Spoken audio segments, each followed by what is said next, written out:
ఇలబుద్ధులైన కుజనుల ఇండ్లకు ఆర్యులే గవారనాదరమున. కొంతమంది పుట్టుకతో విద్య ఉంటుంది, ఐశ్వర్యం ఉంటుంది, రూపం ఉంటుంది, పాండిత్యం ఉంటుంది, అన్నీ ఉంటాయి. లేనిదేది అంటే అటువంటి వారి దగ్గర ఉండవలసినటువంటి ప్రేమ ఉండదు, ఉండవలసినటువంటి సుహృద్భావం ఉండదు. ఎప్పుడూ వైషమ్యాన్నే చూస్తుంటారు. అవతల వాణ్ణి ఎలా కించపరిచి మాట్లాడదామా అనే చూస్తారు, గుణములు చూడరు. సందర్భం వచ్చింది కాబట్టి నీకు చెప్పేస్తున్నాను పార్వతి. ఇతపూర్వం మీ తండ్రి గారు నన్ను ఒక సభలో అవమానం చేసి మాట్లాడారు, బాణముల వంటి మాటలు ప్రయోగం చేశాడు.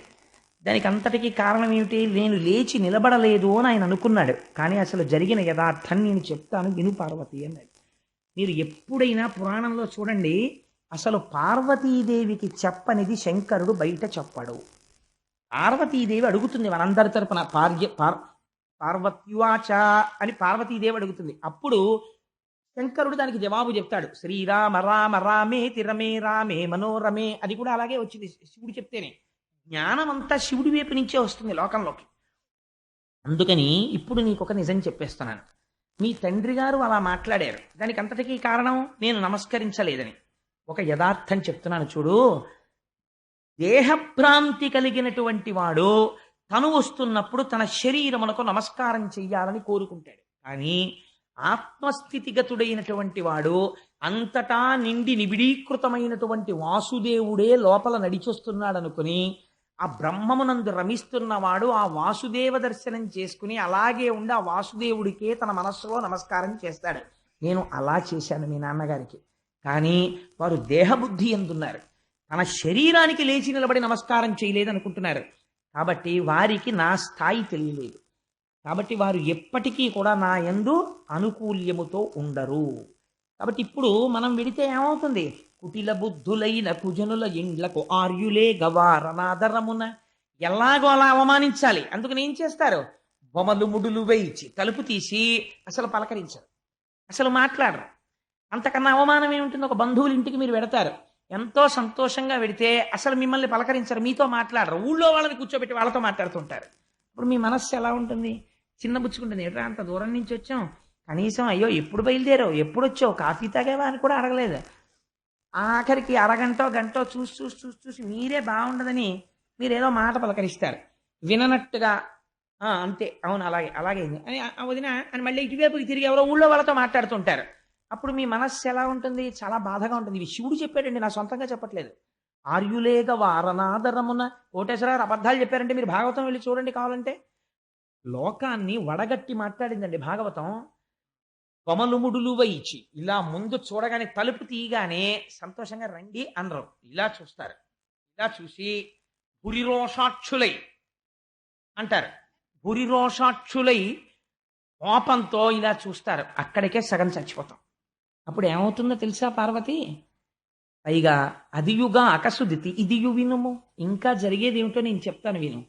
వాళ్ళు ఎంత దారుణమైన మాట మాట్లాడతారు, ఎంత అవమానిస్తారంటే దాని వలన రాత్రి నిద్ర పట్టదు. ఇంటికొచ్చి నీ ఇంట్లో నీ మంచం మీద నువ్వు పడుకుంటే ఆ మాటలే శూలాల్లా గుచ్చుకుంటుంటే నిద్రపోక కన్నులంబట నీరొస్తుంది. కాబట్టి బంధువైనా సరే ఆదరణ లేనివాడైనప్పుడు వాడు ఎంత గొప్పవాడైనా వాడి గడప తొక్కకుండా ఆర్యులు ఉండవచ్చు. అంతకన్నా దూరపు బంధుత్వం ఉన్న వాళ్ళ ఇంటికి వెళ్ళు, దగ్గర బంధుత్వమైన వాళ్ళ ఇంటికి వెళ్ళక్కర్లా. ఎందుకు వెళ్ళక్కర్లా? వాళ్ళకి మర్యాద తెలియదు, ప్రవర్తన తెలియదు, అందుకని వెళ్ళక్కర్లేదు నువ్వు. ఆర్యులే. ఇది భాగవతం చదువుకున్న వాడైతే అలా వెళ్ళకపోతే వాడు ఎందుకు తప్పు పట్టడానికి వీల్లేదు. వీడు మా ఇంటికి రాడు అక్కడికి వెడతాడే అని అడగడానికి వీల్లేదు. నీ ప్రవర్తన మార్చుకో, వాడు వస్తాడు నీ ఇంటికి. ఈ శంకరుడు చెప్పిన తీర్పు. అందుకని నా సొంత అన్నదమ్ముడు ఒక ఊరిలో ఉండి, అన్నదమ్ముడైతే మళ్ళీ నీతి వేరు. తనకి పెదతండ్రి పినతండ్రి పిల్లలు ఉన్న ఊళ్ళోనే దూరబంధువు ఉన్నారనుకోండి, పెదతండ్రి పినతండ్రి పిల్లలకి మర్యాద తెలియనప్పుడు నువ్వు దూరబంధువు ఇంటికి వెళ్ళొచ్చు, తప్పులేదు. ఎందుచేత? కుటిల బుద్ధులైన కుజనుల ఇండ్లకు వార్యులే గవారనాదరమున. కొమలు ముడిలు వేయిచి భూరి రోషాక్షులై చూతురదియు కాక ఇది ఇసురతి వినుము. శంకరుడు నిర్దాక్షిణ్యంగా తీర్పు చెప్పాడు. అందుకని మనం వెళ్ళకూడదు పార్వతి. ఇంకొకటి చెప్పనా? ఇను ఉత్కృష్టుండకు దక్షుని సుతలలో ప్రియసుతవైనను నా అనుబంధముచే జనకునిచే పూజబడయ జాలవు తరుణి. నువ్వు దక్ష ప్రజాపతి యొక్క కుమార్తెలలో చాలా ఇష్టమైన పిల్లవి. ఎందుకని? కడగొట్టున 16వ దానిగా పుట్టావు. కలశ పాధోరాశి గర్భవీచిమ తల్లి కడుపారనెవ్వాని కన్న తల్లి అంటారు.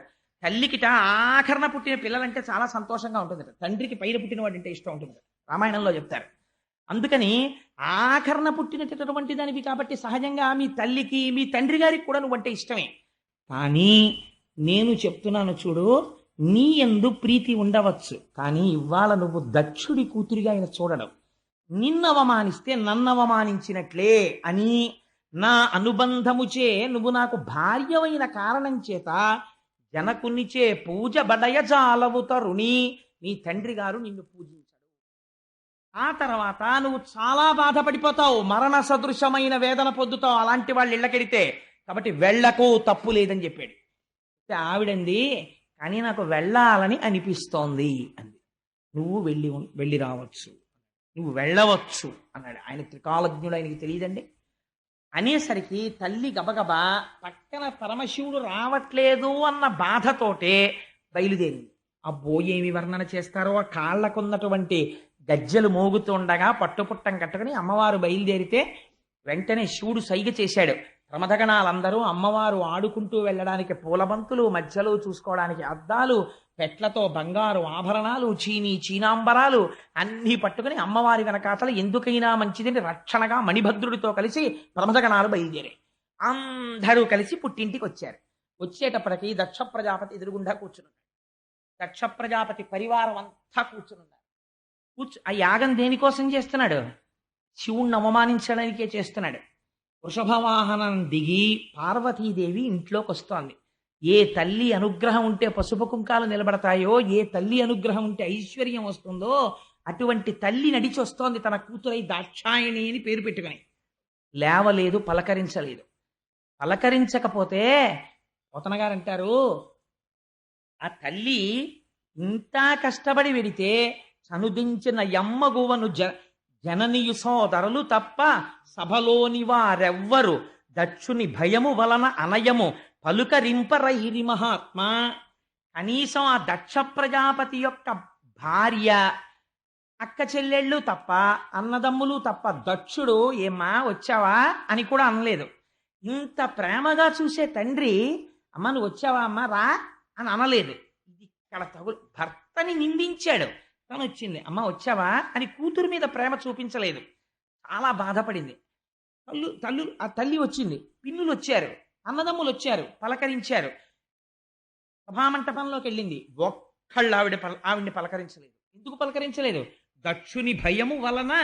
ఎవరు పలకరిస్తే ఏం చెప్పిస్తాడో, అవమానించడానికే కదా చేస్తున్నాడు యాగం. అందుకనే దానిలా తీరా వెళ్ళి ఎంతంత పాపం మూట కట్టుకుంటారో చూడండి. ఎవ్వరూ పలకరించకపోతే ఆవిడ చాలా ఖేదం పొందింది. ఆఖరికి యాగమంటపంలో అమ్మ అలా కూర్చో అని అనలేదు. అనకపోతే మణిభద్రుడు అన్నవాడు చూశాడు. అమ్మవారు ఉగ్రమైన తేజస్సుతో చూస్తోంది, సమస్త బ్రహ్మాండములను కాల్చేస్తుందా అన్నట్లు. ఇప్పుడు చూశాడు. చూసి విచ్చుకత్తులు పైకి తీశారు. సంప అవతల పారేస్తాం దక్షుణ్ణి అన్నారు. అమ్మవారి కోపం, అమ్మవారు వారించింది, సంపకండి అని పిలిచింది. దక్షుణ్ణి ఇలా రా అని. వచ్చాడు, నిలబడ్డాడు. ఏమిరా నీ అహంకారం? నీ చిత్తం వచ్చినట్టు కూశావా పరమశివుణ్ణి పట్టుకుని? ఇప్పుడు చెప్తున్నాను నీకు ఒక మాట. పరగచితాస్తి భస్మ నృకపాలధరున్ ఉగ్రపరేత భూచరుండని పిశాచయుక్తుడని శర్వున మంగళగాతలంపరెవ్వరున్ మరి అవ్వాక్పతి ముఖ్యులం మహాత్ము పాద సరోజ రేణువులు సమ్మతి దల్పరెమస్తకంబులన్ అని అడిగింది. నువ్వు మాట మాట్లాడితే ఒక మాట చెప్తున్నావని నాకు తెలిసింది. ఎప్పుడు మాట్లాడినా పరగచితాస్తి భస్మ, బూడిద రాసుకుంటాడు, భూతప్రేతాలతో తిరుగుతాడు, శ్మశానంలో ఉంటాడని కారు కూతలు కూస్తున్నావు శంకరుణ్ణి ఉద్దేశించి. నీ హద్దు నువ్వు తెలుసుకున్నావా? నీకెప్పుడైనా తెలుసా ఎందుకు తిరుగుతాడో? శివుడు పైకి ఎంత అమంగళంగా కనపడతాడో లోపల ఎంత మంగళకరుడో ఎప్పుడైనా విచారణ చేశావా? ఓరి చేతకాని చవట, శివుడే అంత అమంగళకరుడైతే అవ్వాక్పతి ముఖ్యులం మహాత్ము చరణ సరోజములం సమ్మతి దాల్పరే మస్తకంబులం. ఏ చతుర్ముఖ బ్రహ్మ బొటనవేల్లోంచి నువ్వు పుట్టావో ఆ బ్రహ్మగారు పరమశివుడు యొక్క పాదరేణువుల్ని తల మీద చల్లుకుంటున్నాడు నాకు శక్తి రావాలని. బ్రహ్మగారిని చూసేనా నీకు బుద్ధి రాలేదరా? ఇంకా ఎందుకు మాట్లాడుతున్నావు? శంకరుడి గురించి తక్కువ చేసి ఎందుకు మాట్లాడుతున్నావు? శివ అన్న మాట నోటి వెంట వస్తే కొన్ని కోట్ల జన్మలలో చేసినటువంటి మహాపాతకములు దగ్ధమవుతాయి. అటువంటి శివనామాన్ని పట్టుకుని తక్కువ చేసి మాట్లాడతావా? కవి పుష్పంబగు వగ్ని మంచగు నాకూపారంబ భూమిస్థలంబగు శత్రుండతిమిత్రుడు విషము దివ్యాహారమౌ నెన్నగా అవనీ మండలి లోపలం శివ శివేచ్ఛాభాషణోల్లాసకిన్ శివ నీ నామము సర్వవశ్యకరమౌ శ్రీకాళహస్తీశ్వర అంటాడు దూర్జటి. శివనామం చెప్పుకున్న వాడికి లోటు లేదు. కవి పుష్పంబగు, రాయి కూడా పువ్వు అయిపోతుంది, సముద్రము భూమి అయిపోతుంది, వజ్రము పూలదండ అయిపోతుంది. అంతటి అభయంకరుడై ఎవరి నామం చెప్పుకుని లోకాలన్నీ సంతోషపడిపోతున్నాయో అటువంటి మహాత్ముణ్ణి పట్టుకుని అనరాని మాటలంటావా? దాని లోపల ఉన్నటువంటి తత్వాన్ని తెలుసుకునే ప్రయత్నం చెయ్యకుండా నీ చిత్తం వచ్చినట్టు మాట్లాడతావా? పైకి మాంసనేత్రమునకు ఏది కనపడుతోందో అది చూసి దాన్ని బట్టి నువ్వు మాట్లాడడం నేర్చుకున్నావా? ఇలా మాట్లాడవచ్చా? ఇదే నీకొక మాట చెప్తున్నాను. అసలు శాస్త్రమునందు సిద్ధాంతమేదో తెలుసా? ఆవిడొక మాట అడిగింది. భర్గు తిరస్కరించిన వారి జిహ్వ కోయవలయు. ఎవడైనా సరే శంకరుణ్ణి నింద చేస్తే వాడి నాలుక పట్టి పైకి లాగి కొండ నాలుక వరకు కత్తితో కోసివేయవచ్చు. అటులు చేయకుంటివేని కర్ణరంధ్రములు మూసి వెడయవలయననుచు ధర్మదులు పలికిరనగా. అలా నీకు చెయ్యడానికి అధికారం లేకపోతే ఎదుటివాడి నాలిక కోసేయకూడదు, నాకు అధికారం లేదనుకుంటే ఉత్తర క్షణం ఎక్కడ శివనింద జరిగిందో అక్కడ చెవులు మూసుకుని బయటికి వెళ్ళిపోయి ఆ రోజు అన్నం తినడం మానేయాలి ప్రాయశ్చిత్తంగా. అలా చేయకపోతే వాడు అధమాధముడైపోతాడు. అలా మాట్లాడకూడదు శంకరుడి గురించి. నువ్వెందుకు మాట్లాడుతున్నావు ఇలాగా? ఇంకొక మాట చెప్తున్నాను. జనుల అజ్ఞానమునం భుజించిన జుకుప్సంబైన అన్నంబు సయ్యన వెళ్ళించి పవిత్రుడైన గతి. ధర్మాత్ముండు ఈశ్వరుడు అఘను దుష్టాత్ముండవై నిందించిన నీ తనూభవయనంగా నోర్వ ఈ హేజభాజనమైన శరీరమును విడిచి భాస్వచ్ఛుద్ధి ప్రాపించదన్నది. నువ్వు దుర్మార్గుడివి, దుష్టాత్ముడివి. అందుకే శంకరుణ్ణి నింద చేశావు. జనుల జ్ఞానమును భుజించిన జుగుప్సంబైన అన్నంబు సయ్యన వెళ్ళించి. తినకూడని అన్నం తినేశాడు. తీరా తెలిసింది ఆ పులుసులో బల్లి పడిపోయింది. వెంటనే ఏం చేస్తాడు? నోట్లో వేలు పెట్టుకుని కక్కేస్తాడు. అలా నేను ఇవాళ ఒక నిర్ణయం తీసుకున్నాను. ఇక ముందు నేను ఎప్పుడైనా పరమ పవిత్రుడైన శంకరుడి సాన్నిధ్యంలో కూర్చునుంటే చూసిన వాళ్ళు దాక్షాయిణి అని పిలుస్తారు. నీ దుర్మార్గుడవైన నీ కుమార్తెగా దాక్షాయిణి అని పిలిపించుకోవడానికి నేను ఇష్టపడను. నాకు ఆ పేరు ఇంకా ఇష్టం లేదు. అందుకే నేనేం చేస్తానో తెలుసా? హేయభాజనమైన ఈ శరీరమును విడిచి భాస్వచ్ఛుద్ధి ప్రాపించదన్. నేను ఈ శరీరాన్ని వదిలిపెట్టేసి అగ్నిహోత్రంలో కలిసిపోతున్నాను అని పద్మాసనం వేసి కూర్చుంది. పలకరించలేదు దుర్మార్గుడు. పద్మాసనం వేసి కూర్చుని అమ్మవారు ప్రాణ అపాన వ్యాన వాయువుల్ని నాభిస్థానమునందు నిలబెట్టింది. ఆ పైన ఉదాన వాయువుని తీసుకొచ్చి హృదయం మించి పైకి తీసుకొచ్చి కనుభముల మధ్యలో నిలబెట్టి ఇంద్రియములన్నింటిలోంచి అనిలం అనేటటువంటి అగ్నిని ప్రేరేపణ చేసి ఆ యోగాగ్ని ఎందు శరీరాన్ని దగ్ధం చేసి బూది కుప్పై కింద పడిపోయింది. కింద పడిపోగానే హాహాకారాలు మిన్నుముట్టాయి సభలో. మిన్నుముట్టి అరే రే కన్న కూతురు యాగశాలలో ప్రాణం విడిచిపెట్టింది. ఈ దురాత్ముడు బ్రాహ్మణుడు వీడు పలకరించలేదు కూతుర్ని అని ఆశ్చర్యపోతుండగా ఇంకా ప్రమథగణాలకి ఎక్కడ లేని ఆగ్రహం వచ్చి కత్తులు తీసి దక్షుడి మీద పడ్డారు. భృగువికి చాలా సంతోషం కలిగింది.